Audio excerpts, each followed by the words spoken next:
a domestic worker, you sometimes feel that you're just there to be used, and otherwise you're just nothing.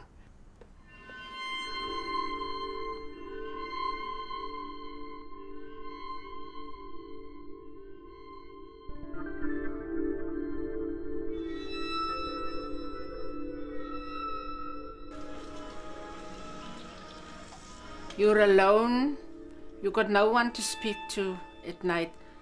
And the baddest time is like in the evening, because you're not allowed to have people staying with you.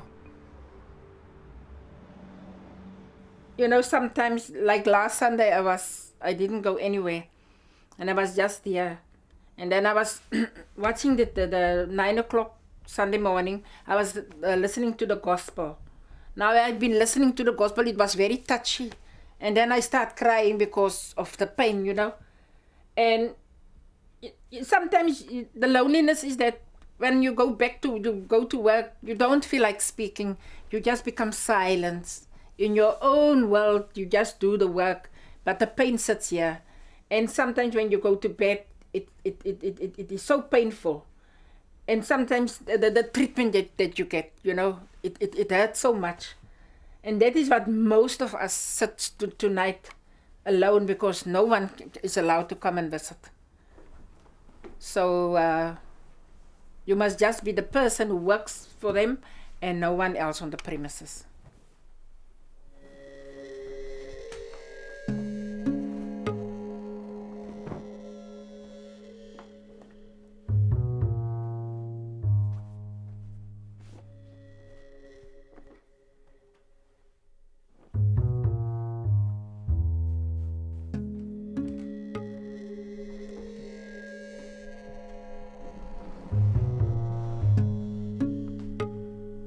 Yeah, I would say that Andrew meant quite a lot to me.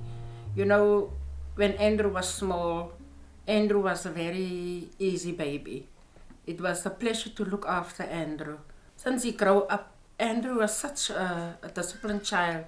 We got a very good relationship. He respects me, and this is the most important thing, and I respect him. So we get on very well, and there was never a day that I can say I'm upset about him and he about me. We get on very well.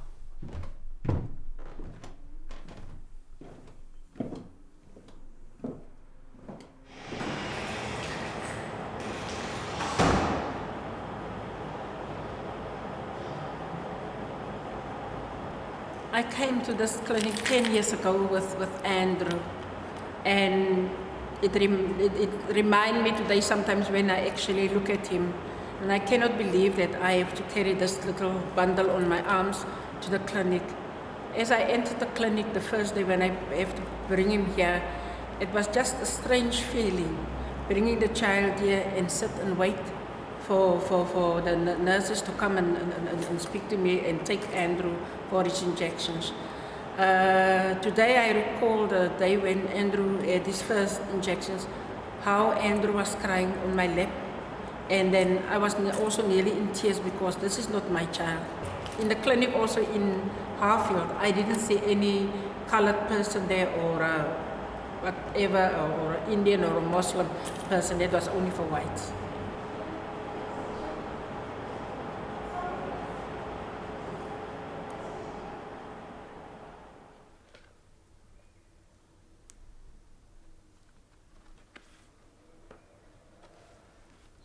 This is where your mommy gave birth in Vincent Pallotti Hospital in Pylands. Yeah.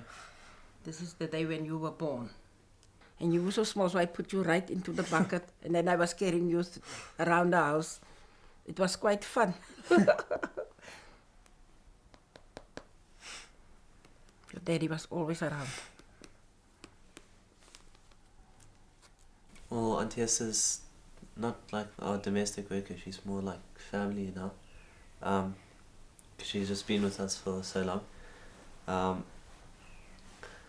And she would always look after me a lot more when I was a young baby, because my mom used to work a lot, so Auntie Hester sort of looked after me a lot when I was growing up. it doesn't seem that unusual for me, because it's quite normal in South Africa to obviously a mother and then a domestic worker. I don't think Auntie Hester filled the role of a mother, but she sort of helped to bring me up when my mom was working in town, so. Maar het was 'n fantastische ervaring om ook zo met hom te werken. Die thuisdit is zo ongelooflijk.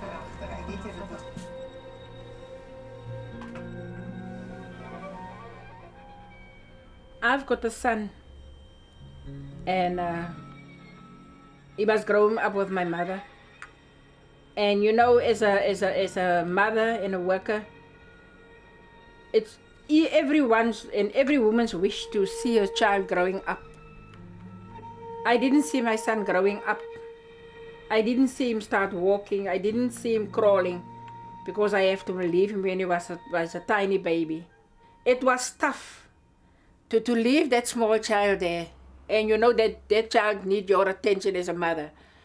So if we really look, most of us got no right to bring our children on the premises. Even when you become pregnant on the premises, then you have to leave the job, because the employer doesn't want to keep up with you and the child. So it is an experience that I will never forget, and that is where the separation comes between me and my son. My son doesn't understand me, because I can remember when I went to see him, he was calling me auntie, and my mother said to him, "This is your mother." He said, "No, you are my mother." And that is where there's a separation between us now at the present moment. He doesn't believe really that I'm his mother, because I was never there for him, like staying with him, but I was looking after him and giving the things that he's supposed to have. It was not easy times, it was difficult times, and that is the situation.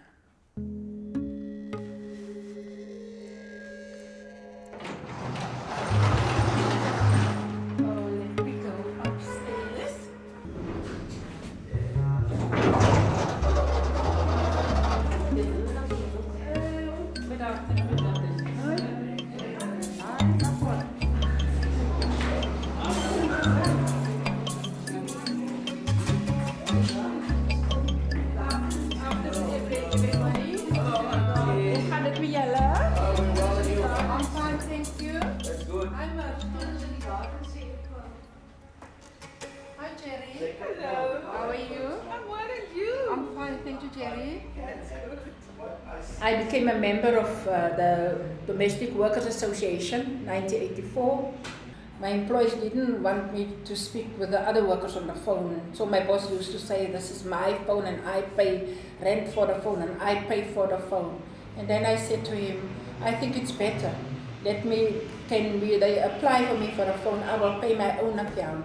And then we had our Congress in Durban, where we had like a mini Congress. And then I was elected at the Congress 2001. I became the president of the South African Domestic Service and Allied Workers Union. Hello friend, how are you? I'm alright, and you? I'm fine, thank you. It's nice to see you. Yeah, if I always look at this picture, and it reminds me on the trip that I went last year in the Netherlands. I think we still need a lot of change to be done, because if you look at the problems coming in, workers is phoning me about their problems, is that workers still are being treated like they've been treated in the apartheid years. And I don't think that most of our employees in our country did change, because if you go to the worker and you will listen to the worker's problem and you see the situation where the worker lives, it is very sad. It's still a long way for us to go.